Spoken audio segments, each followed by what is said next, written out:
Yeah, man. How you guys doing today? It's Robin O'Neill here. It is Thursday, January 18th. I love you. I've missed you. I've wanted to record all week, but this is, guess what? I put up new big paper. Some of you who follow me on Instagram and Twitter know that because I made a little video of it. It might be hard to tell how big it is. Anyway, by the way, follow me on Instagram and Twitter at ROBYN_ONEIL.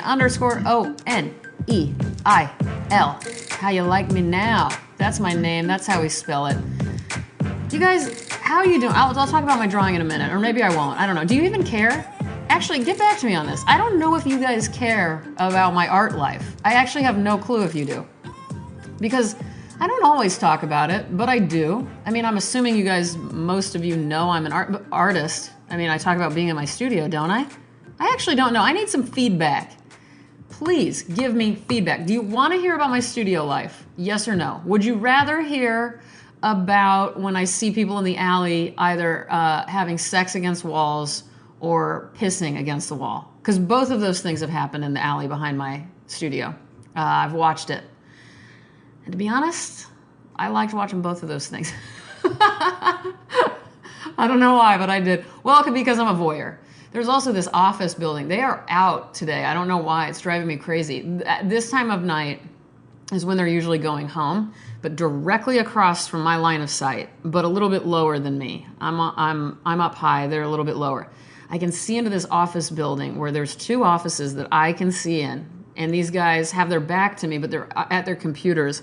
And I've always wanted to pull out binoculars and watch them. I mean, they keep their blinds open. It's not that creepy. I mean, it's where I'm looking right now. I look a little, like an inch above my laptop screen. That's where they are. And they're only not even a block away, just a couple buildings away. And you guys, that's all I want to do with my life is stare at people when they don't know I'm staring at them. Hey, speaking of, I watched what was that newest documentary with Gay Talese? Is that how you say his last name? And that guy, and I think it was just called Voyeur or The Watcher or The fucking Creep is what it should have been called. I don't take it to the next level where I'm doing illegal things. I don't know if any of you guys watched that. I think it was on Netflix. They had really, really strong ad campaign here in LA anyway. Wow, the billboards for this show. You know what? Hold on. Let me look this up really quick so I can be clear about what I'm speaking about. God, that took a while. Did they pull it or something? It was unfortunate timing for that documentary for creepy older white dudes objectifying people. But anyway, it was called Voyeur, and the ad campaign was so beautiful because I never noticed billboards, by the way. It's just something about me. I don't know why. When I'm driving around, or if I'm sitting in somebody else's car, I'm not looking at billboards. I'm looking at people on the street. I'm looking ground level or I'm looking sky. That middle part, buildings, billboards, architecture, nope. I'm looking at people. I'm looking at people in cars, people on the street, and I'm looking at the sky. And that's it. I skip everything else somehow. I don't know. This is just how I do it. But I did notice these voyeur billboards were awesome because they said voyeur and they looked just like an old motel sign, a neon light sign, and it said no vacancy with an arrow pointing down. They were really, really beautiful. Probably the best billboards I've ever seen, besides a Drake billboard with a photo of his dad on it. Anyway, why am I talking about this? I don't know. Oh, and I'm just asking, do you want to know more about what I'm doing in here? Because I am about to embark on a crazy-ass big drawing. And you know what? Congratulations to me. Let's put a round of applause in here, David. Thank you. Thank you guys so much. What that applause is for,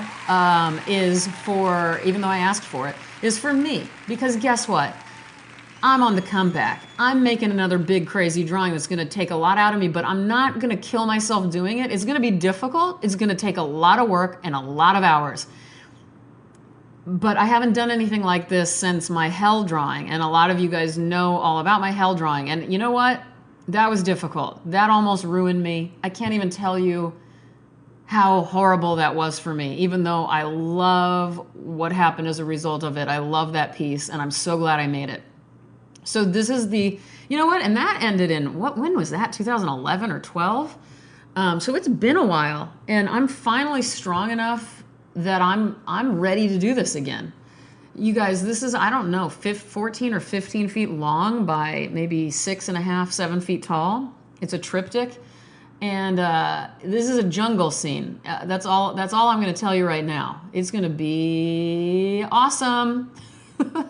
Can you tell I'm feeling good? All right, you guys, let's switch gears. Let's go ahead and read to you the piece I want to read you this week. I've read to you from this movie, American Movie, a documentary, Chris Smith documentary from 1999. This is a must-see movie with me. If you and I are ever going to be friends, if any of you, well, what I'm saying is, I don't understand. You don't understand me until you've seen this documentary. How about that? Not that maybe you don't want to understand me. I don't care. I mean, that's fine. I wouldn't want to either. But this is a very close to me movie, all right? That's the deal. And I read to you from the last part of the movie, which was so the movie's about Mark Borchardt, who is a filmmaker, who is getting on in age, in years. Not really, I mean, he's very young. He's just like 10 years older than me. But at this point of his life, when the documentary is being made, he was really trying to make this movie. And the documentary is about his attempt at making this movie. And things aren't going so well for him. He lives in Wisconsin, by the way. For those of you in other parts of the world, Wisconsin is just this is like a working class area of Wisconsin, very normal American Midwestern, I would call it. Cold, very cold. And anyway, I wanted to read this, and actually I want to say thank you to Matt Booker before I do. Matt Booker of the Great Concavity podcast. Matt Booker is an incredible human being, and I'm honored to call him a friend. Did I tell you what? The Great Concavity is a podcast about David Foster Wallace, and he is the co-host along with somebody else who is wonderful, Dave Laird. And I've been a guest on the podcast. I'm going to put a link in the description notes for all of this. You guys can link to American Movie, to Matt, to Dave, and to the Great Concavity, and to my episode. But Matt is another person in my life who likes real mail. And so we sometimes send each other real mail. And he sent me the most beautiful card with this monologue from Mark from American Movie. It's one of my favorite scenes, besides the last scene in the movie, which I've already done on this podcast. So I'll link you to that too. But okay, I'm sorry I'm talking so much. Okay, Mark Borchardt, here we go. I was a failure, and I'd get very sad and depressed about it. And I can't be that no more, because I really feel like I betrayed myself big time. Because I know when I was growing up, I had all the potential in the world. And now I'm back to being Mark, who has a beer in his hand and is thinking about the great American script and the great American movie. And this time I cannot fail. I won't fail. It's not in me. You don't get second chances and mess them up. You'd be a fool to. Not just finishing films or in the long run getting some money, but it's right now. I feel like it's like I said 5, 10, 15 years ago. Now I've got the same options again, and this time I'm not going to fail. This time it's most important not to fail, not to drink and dream, but rather to create and complete. His accent is so good and so much better than my reading of that, but I hope you get the idea. And, you know, I've said this, I don't know if I've said this a million times, but I talk about this a lot in everything, and I was just talking to somebody very dear to me about this.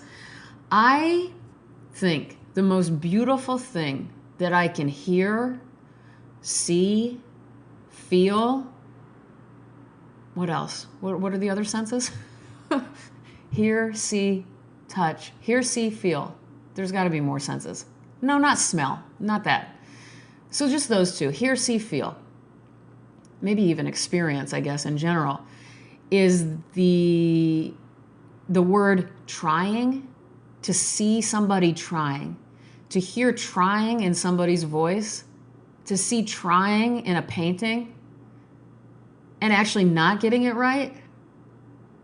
That element of trying without being perfect in the human voice, in vocals in a song, that's what I love about Kanye West, by the way. And I know everybody hates him, but whatever. This sense of him trying to hit notes and he can't, because he just can't physically, but he tries anyway. It's so beautiful to me. It's like it makes me crazy. Like right now you should see my face. It makes me so crazy. And that movie is about that. That's an entire life spent trying. I love it so much. I hope this is making sense. Anyway, we're at 10 minutes. I want to say, oh, by the way, I just posted. It's probably going to go away by the time this podcast is published, but Cat Williams has a new, I almost said Cat Stevens. You guys, Cat Stevens has this new Netflix comedy special that just came out. You're going to fucking die. That cat is, that Cat Stevens, he's hilarious. I have a feeling Cat Stevens isn't so hilarious. He's awesome. I love him. Cat Williams is funny, though. And this new special, I love him so much. He does this thing where he's talking to he just picked this age, seemingly at random. He's like, all right, everybody in the audience 24 and under, raise your hands. And they all clap or whatever. And his advice to these young people is, enjoy your motherfucking youth while you still got it. And then he's like, whatever the fuck you trying to do in your dreams and shit, do it right the fuck now. And I loved it. It's that motivation, too, about like, I am so with him as a 40-and-a-half-year-old woman. Thank God I did the shit I did when I was young, because I don't have the energy. He goes in to talk about the body. Like, you can't do it after a certain point. Trust me on this, young people. And I've got a lot of young people listening, a lot of college-age people listening. You guys have no idea what's about to happen to you. And it ain't pretty at all. So seriously, listen to me and listen to Cat Williams. And listen to Cat Stevens while you're at it. You don't get, and listen to Mark Borchardt. You don't get second chances. Really, all that, maybe ever for number one. And so number two, just do it now. I don't care what, okay, you may not be a young college age person and you're listening to this going, uh-oh, what am I doing? I haven't done it. I have fucked up. Welcome to the club. Do your best, but do it now. Stop talking about it.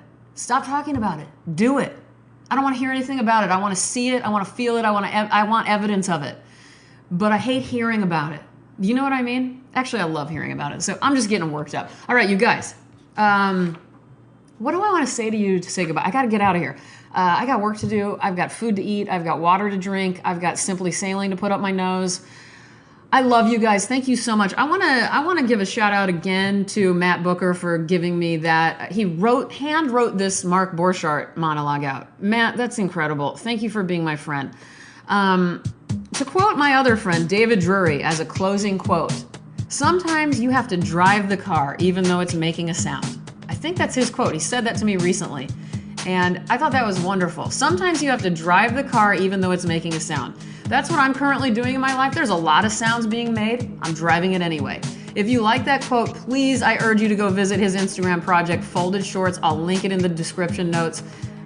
These are brilliant, super short stories based on photos he finds on Instagram. So, in essence, it's ekphrastic writing at its best. He's funny, he's moving, he's one of the greatest human beings I've ever known. David, I love you.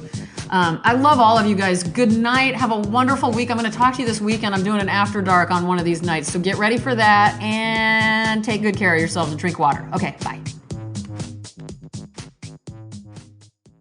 Hey, it's me again. I'm sorry, you guys. This is a PS.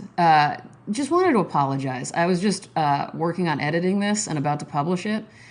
And in listening back, which I don't always listen back, I just kind of listen back as an editor to try to figure out how to, how to publish it and make sure the volume's okay everywhere and all of this. But I was actively listening because I was noticing, oh my God, she is talking so fast and being so annoying.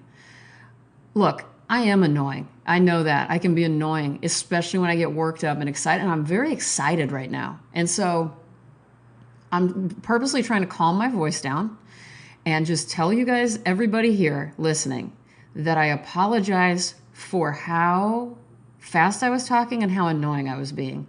Next time I will, take a horse tranquilizer or something and I'll do a better job. But I love you guys and I accept my apology. I'm not going to re-record it. I feel like it's best to just go, hey, that's who I was in that moment. This is who I am sometimes. And to be honest with you, as some of you guys know, I went through hell this year and I was barely able to talk because my heart was so bad. So you know what? Maybe I'm proud of this. Being annoying again feels pretty good. Being motivated again feels really good. And so that's where I'm at right now. But I still know that I probably aggravated you listening. So I'm sad that that happened, but I'm not sad because I'm doing so much better. So, another round of applause for that in your head and in your hearts. I have rounds of applause going out to you in my heart as well. Okay, bye everybody. I'll talk to you soon.